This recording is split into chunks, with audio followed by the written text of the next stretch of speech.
Bienvenue chez YoYo, un espace pour avancer dans ta vie professionnelle et personnelle sans se perdre pas à pas. Aujourd'hui, je vais aborder les lois spirituelles qu'on ne défie pas. Dans cet épisode, c'est un épisode particulier. Il est dédié à une personne très importante dans mon cœur, mon père, qui nous a quittés le 4 août 2022.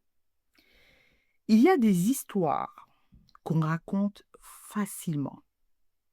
Et puis il y a celles qu'on garde longtemps en silence. Vous savez, mon père et ma mère se sont séparés quand j'étais enfant. J'avais 12 ans environ.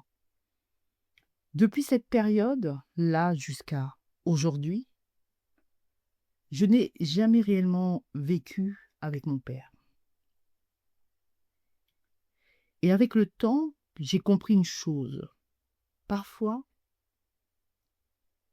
certaines personnes pensent savoir en fait mieux que Dieu ce qui est bon pour une famille. Je vous dis ça pourquoi? Parce qu'on a fait croire à mon père qu'être loin de ses enfants était la meilleure solution pour lui. On lui a fait croire que la distance pouvait remplacer un lien sacré. Mais il existe des lois spirituelles que personne ne peut défier. Parce qu'un père reste un père, même à distance, même dans le silence, même après des années. Et malgré tout ce qui a pu se passer, Dieu a voulu que ses enfants, mes frères et moi, soyons là jusqu'au dernier jour. Nous l'avons enterré avec honneur comme un roi. C'est une fierté quand je le dis avec fierté. Et sans me vanter. Et ce moment m'a rappelé une vérité profonde. Les hommes peuvent influencer des décisions. Je dis bien les hommes avec un grand H peuvent influencer des décisions, créer des séparations, semer des incompréhensions, mais ne peuvent pas effacer ce que Dieu a inscrit dans le cœur. Et oui, il y a aussi une autre vérité dont on parle peu. Quand quelqu'un intervient dans une famille, il casse des liens ou pousse un être humain à s'éloigner des siens. Il pense parfois agir avec intelligence ou autorité.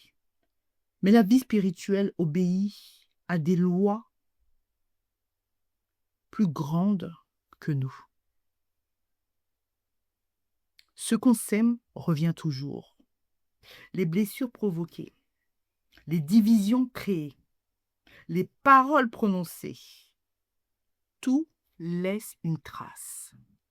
Et parfois, des années plus tard, certaines personnes reviennent chercher une paix qu'elles avaient elles-mêmes perturbée. C'est intéressant. Et cet épisode n'est pas un message de haine, c'est un message de conscience. Parce que l'honneur, le pardon, la fidélité aux liens sacrés, ce sont des forces. Pas seulement pour ce que nous avons perdu, mais pour ce que rien ni personne n'a réussi à détruire. Le lien. Si toi aussi, tu traverses des blessures familiales, des absences, des incompréhensions ou des silences, n'oublie jamais ceci. Les êtres humains peuvent éloigner des personnes, mais ils ne peuvent pas annuler ce que Dieu a établi avec vérité. Merci d'avoir écouté cet épisode spécial dédicace à mon père. Bienvenue chez YoYo pour des conseils pro et perso pour vous permettre d'avancer pas à pas dans votre vie professionnelle et personnelle sans vous perdre. commentez, abonnez-vous et diffusez massivement. Prenez soin de votre cœur, avancez avec sagesse et surtout, ne vous perdez pas en chemin. Je vous dis à très bientôt.